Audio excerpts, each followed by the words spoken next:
dipersilakan kepada Bu kita Ibu Dr. Yaya. Monggo. Pak Dadan, punten. Ya, mangga Ibu. Assalamualaikum warahmatullahi wabarakatuh. Waalaikumsalam warahmatullahi wabarakatuh.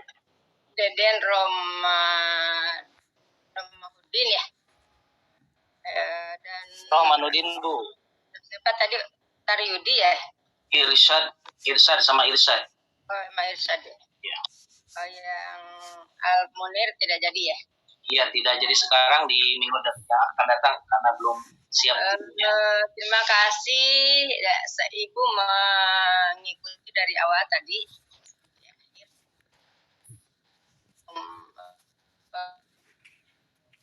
Apa itu ya? Ini kalau kamu yang nanti mimpi kamu bisa ditonton. Apa? Kurang fokus atau kurang membaca ya, apa namanya, periodisasi sejarah bisa nonton ya. mimpi kamu pas Jadi seperti tadi bahwa terjemahan Al-Mustafid ini dianggap apa pengaruhnya terhadap kolonialisme. Jadi kan apa namanya, konteksnya tidak masuk gitu ya. Karena terjemahan Al-Mustafid ini kan abad 16-an ya. Ini gimana sih sistemnya? 1024. Itulah dipasang gitu. Sambil Hijriah, tidur. ya. Terus nanti Kira-kira ada filmnya. Kalau kalau umpamanya Portugis saja masuk 15-12. Ada videonya. Iya. Masuk 16-10 Masehi. Kan ini ya direkam. Dan Aceh itu dianggap salah satu apa namanya, daerah yang waktu itu belum ya. Kamu nggak percaya sama kemajuan teknologi? Belum ada buktinya. Kemudian yang kedua, Mana videonya? kita tahu persis perjalanan sejarah dari tahun ke tahun, dari periode ke periode. Jadi Nita, nanti kita walaupun tidak begitu menguasai terjemahan Al-Mustafid, tetapi kita akan melihat bagaimana membaca sosiohistoris ini dari hubungan antara Aceh dan Arab umpamanya ya, karena Asingkili ini kan hidup lama di Mekah ya. Kemudian yang kedua, sosiohistoris juga akan memberikan apa namanya ya, ruang kepada kita di dalam menganalisis sejarah itu. Bahwa Asingkili ini pernah menjadi Al-Fatawa ya, berkesempatan menjadi, kalau sekarang mungkin apa ya, Hakim Agung begitu ya. Mufti. Kenapa? Ya mohon maaf, mufti ya, mungkin ya terlewat tadi Ibu, mohon maaf. Ya, jadi mufti. Terlewat. Orang mufti berarti memiliki kesempatan yang sangat apa namanya ya, kesempatan yang terbuka untuk untuk menelurkan gagasan-gagasan ya, secara langsung berhadapan dengan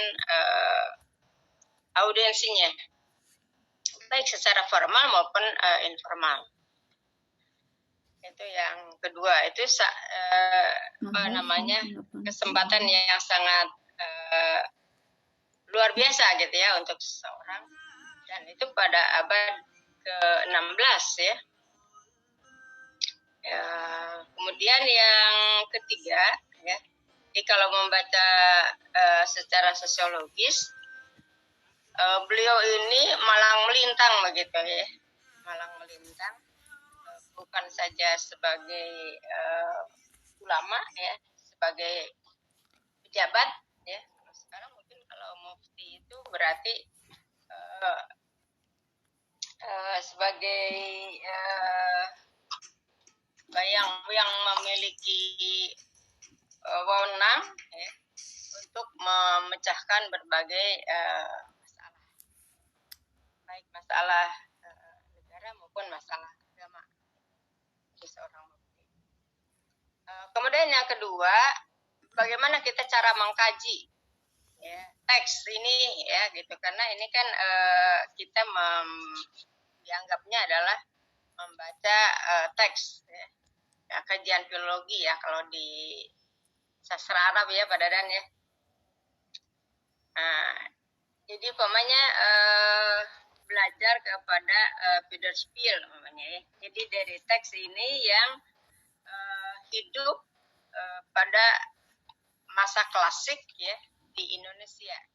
Jadi banyak memberikan informasi kepada kita dari jurnal-jurnal yang sudah ditulis orang bahwa pada abad 16 itu satu-satunya tafsir yang lengkap kemudian diterjemah, bukan terjemah ya, itu tafsir dari mulai Al-Fatihah sampai surat An-Nas. Jadi lengkap di dalam bahasa Melayu ya gitu. Ditulis lagi ya gitu, ditulis tangan gitu. Tidak dicetak. Itu luar biasa. Jadi bagaimana kalau kita dari informasi itu berarti Al-Quran dalam sejarah ya Indonesia pada masa klasik itu sudah dalam bentuk penafsiran. Itu luar biasa. Ya, kalaupun umpamanya dibandingkan dengan masa setelah merdeka umpamanya baru ada tarjamah dalam bahasa Indonesia gitu. Belum ada tafsir juga, tapi justru ini pada abad ke-16 ya Masehi, Indonesia sudah memiliki tafsir yang lengkap gitu. Dan dalam bahasa lokal istilahnya ya, bukan bahasa Arab, bukan bahasa Aceh ya, pokoknya bahasa Melayu itu kan bahasa Indonesia sebelum ada 1928 kan itu ya. Kita bahasanya bahasa Melayu. Kemudian yang kedua, bagaimana penulisan tafsir ini, apakah tadi kan Ustadz Deden itu menjelaskan bahwa motif penulisan tafsir ini adalah ingin gitu ya, ada keinginan untuk memecahkan antara polemik tasawuf gitu ya. Tapi kalau baca tulisan umpamanya di jurnal tasawuf bahwa Asy-Syinqili ini adalah salah satu guru tasawuf di dalam tarekat Syadhiliyah. Jadi dia tidak apakah betul bahwa dia melihat ada polemik begitu di kalangan tarekat Syadhiliyah itu. Karena dia sebetulnya tidak disebutkan bahwa dia adalah menganut filsafat filsafat akhlaki gitu. Tasawuf amali akhlaki. Ya. Dan dia guru gitu di tasawuf Syadhiliyah. Ya. Guru ya. Dan mungkin kalau di Indonesia adalah ada hubungannya antara kenapa muncul sebagai guru tasawuf. Kemudian ada analisis bahwa Islam masuk ke Indonesia itu adalah dari jalur tasawuf, yaitu yang dari India. Nah, intinya kan teori masuknya Islam ke Indonesia itu kan ada beberapa macam ya. Kalau ini mungkin adalah yang berpendapat bahwa Islam masuk ke Indonesia adalah pada abad ke-7 Hijriah, kemudian masuk dari India ya, Gujarat, dan memang dibawa oleh kalangan tasawuf. Nah, salah satu tokohnya yang sudah melintang adalah Asy-Syinqili ini. Nah, dari sini kita bisa walaupun umpamanya tadi Ustadz Deden tidak mendapatkan data primernya, tetapi dengan tulisan-tulisan yang ada di jurnal-jurnal itu ya bisa kita ambil ya informasi itu sebagai pola wakilah saja, tidak apa-apa. Sakit aja menurut penulis ini bahwa tafsir ini jadi dihubungkan antara tahun ke tahun, dihubungkan antara Indonesia dan Arab. Nah, kemudian juga satu lagi yang tadi belum dikemukakan oleh Ustadz Deden itu bagaimana tafsir ini diterima oleh masyarakat, oleh pembacanya. Siapa sebetulnya pembaca tafsir Turjuman Al-Mustafid? Nah, itu sangat penting juga untuk membaca bagaimana di tataran sosiologis tafsir ini begitu terdistribusi, begitu tersiar ke berbagai negara, bukan hanya di Indonesia, ya, tapi juga di luar Indonesia. Ya. Sampai umpamanya pada tahun abad 18 atau 19 diterbitkan di Istanbul ya. Nah, tadi kata Pak Ustadz Deden, di Indonesia malah justru susah ya untuk mencari kitab itu. Nah, tapi kalau di luar Indonesia malah ada kemudahan-kemudahan. Kemudian ada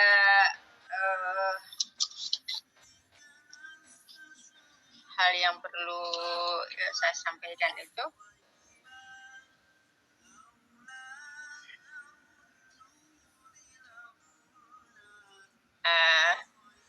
Kalau kita berbicara mengenai tahun, bahwa Asingkili ini jadi dia di kalau kita baca perkembangan Islam pada Daulat Bani Abbasiyah itu adalah tahun 750 sampai tahun abad 16. Jadi kalau Asingkili ini berarti di ujung abad Abbasiyah, gitu, di ujung pemerintahan abad Abbasiyah. Jadi masih hangat-hangatlah kejayaan Islam atau Islam pada masa keemasan, ya. Dan beliau tidak hanya membuat tafsir, tidak hanya menulis tafsir Turjuman Al-Mustafid, tapi dia juga menerjemahkan tafsir Al-Baidawi. Ya, kalau dalam jurnal-jurnal itu disebutkan begitu. Walaupun umpamanya ada kritik bahwa tafsir Turjuman Al-Mustafid ini adalah banyak mengutip tafsir Al-Baidawi, karena beliau memang menerjemahkan tafsir Al-Baidawi. Dan itu buku-bukunya beredar di diakui begitu ya, beredar dan diakui di berbagai tempat. Nah, jadi ini adalah bagaimana sejarah tafsir Turjuman Al-Mustafid ini adalah merupakan wujud dari sejarah intelektual ulama Islam Indonesia. Termasuk adalah hazanah ya keislaman di Indonesia pada masa klasik. Itu sementara mungkin ditambah oleh Pak Dadan. Terima kasih Ustadz Deden dan Ustadz yang ya, silakan. Tadi ke tafsir yang kedua ya, Saleh Kiai Haji Saleh Dadan. Faidur Rahman. Ya, Faidur Rahman. Ya, terima kasih. Ibu Dokter, terima kasih. Selanjutnya Pak Dokter Dadan untuk menambahkan atau memberi masukan. Silakan. Mohon maaf Pak Dokter, 5 menit lagi. Terima kasih. Ya, yang pertama, kedua penulis diharapkan akses pada sumber primernya ya. Karena ini lebih banyak mengakses artikel yang lain, maka tingkat similaritiesnya tinggi-tinggi. Semuanya, dua-duanya di atas 70%. Ya, sudah cek. Jadi banyak copy paste dari artikel yang lain. proses, nggak apa-apa. Informasinya juga sama aja seperti itu. Oleh karena itu akses terhadap sumber yang penting. Kemudian yang kedua, kalau akses terhadap sumber terjemahan Al-Mustafid itu susah, menurut saya juga tidak. Karena sekarang juga cukup banyak tokoh-tokoh yang menyediakan itu. Saya kebetulan pernah baca terjemahan Al-Mustafid itu ketika SMA, punya kakek saya. Kemudian saya punya juga yang sekarang yang versi Darul Fikr. Kalau yang pertama itu versi Turki, yang sekarang versi Darul Fikr. Dan itu juga cukup mudah dicari di Kota Bandung. Ya, jadi tidak sulit. Hanya mahal saja. Hanya cukup mahal aja. Ya, saya punya 2 lah. Itu Pak Dokter gayanya. Insya Allah. Akan badan aja kalau begitu, nggak usah jauh-jauh. Nggak usah jauh-jauh. Ya, yang saya bawa yang ini. Tuh yang ini, yang versi Darul Fikr. Ya, harganya cukup mahal, 350.000. Oke, kemudian ini kan baru rame itu tahun 1884 ya, diterbitkan di Turki ketika masa Turki membantu Indonesia, membantu Aceh ditemukan manuskrip tahun 1884 ya, baru kemudian diterbitkan di Turki ya. Selama 200 tahun itu, dari tahun 1675 sampai 1884 ya hanya berbentuk manuskrip saja, menjadi koleksi istana. Sehingga kemudian kalau ada klaim bahwa ini diterima baca, mungkin pembacanya adalah. Kemudian yang kedua, kalaupun misalnya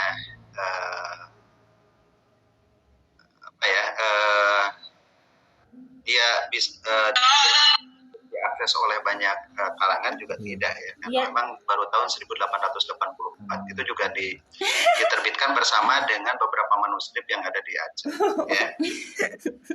Kemudian kalau ada klaim bahwa itu adalah tafsir pertama yang lengkap, mungkin ya, karena sejumlah kolektor dari Belanda itu menemukan naskah yang beredar tahun 1624. Dan sekarang banyak di koleksi di beberapa negara Eropa.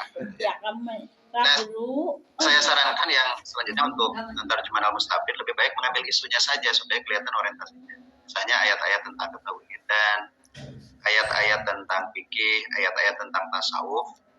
Salah satunya aja, misalnya penafsiran tentang tauhid. Apakah betul misalnya dia mewakili ahli sunnah wal jamaah, berbeda dengan Mu'tazilah, berbeda dengan Murji'ah dan yang lainnya, begitu ya. Atau misalnya ahli sunnah wal jamaahnya juga cenderung pada Asy'ariyah atau Maturidiyah atau Tohawiyah, gitu ya. Kalau mau di wilayah mukalamnya ya, karena orientasi itu kan lebih banyak dominannya nanti dipengaruhi oleh keilmuan yang dikuasai oleh si penafsir. Kalau mau dipikir misalnya ayat-ayat fikih saja, ayat-ayat fikih juga ambil contoh yang spesifik aja, misalnya tentang mawaris ya, nanti lebih ke Syafi'iyah, Hanafiyah atau yang lainnya, gitu ya. Kalau mau di tasawuf ya ambil ayat-ayat tasawuf yang tadi. Betulkah bahwa terjemahan Al-Mustafid itu menyeimbangkan tasawuf amali dengan tasawuf falsafi dan yang lainnya? Perlu bukti memang, perlu bukti. Ya, makanya saya itu adalah mengambil tema-tema yang spesifik ya, supaya berbeda dengan yang lain. Tadi qiraatnya sudah ada yang meneliti tentang karakteristiknya, sudah ada yang meneliti. Tentang tauhidnya sudah ada beberapa yang sudah meneliti ya. Jadi yang lainnya. Kemudian yang kedua terkait dengan tafsir, saya hanya punya Hidayatul Rahman aja. Dan apa yang perlu nanti diambil adalah studi kasusnya aja, supaya tidak sama dengan tulisan yang lain ya. Saya berharap dua-duanya itu sumber. Kalau tadi saya nge-share Marah Labib, karena memang tersedia PDF-nya. Sementara untuk terjemahan Al-Mustafid ya, Dulu tersedia PDF-nya, cuma saya cari-cari, ini tidak ketemu. Ya, mudah-mudahan nanti juga Pak Rahman ketemu PDF-nya. Mudah-mudahan ya. Kalau tidak dalam sudah bagus hasil tahqiq ya, manuskrip aslinya saya share. Mudah-mudahan ketemu di Leiden atau di Australia ya. Oke. Terima kasih karena sudah ada maghrib. Terima kasih. Wallahul muwaffiq ila aqwamit thoriq. Wassalamualaikum warahmatullahi wabarakatuh. Waalaikumsalam warahmatullahi wabarakatuh. Waalaikumsalam warahmatullahi wabarakatuh. Dan beserta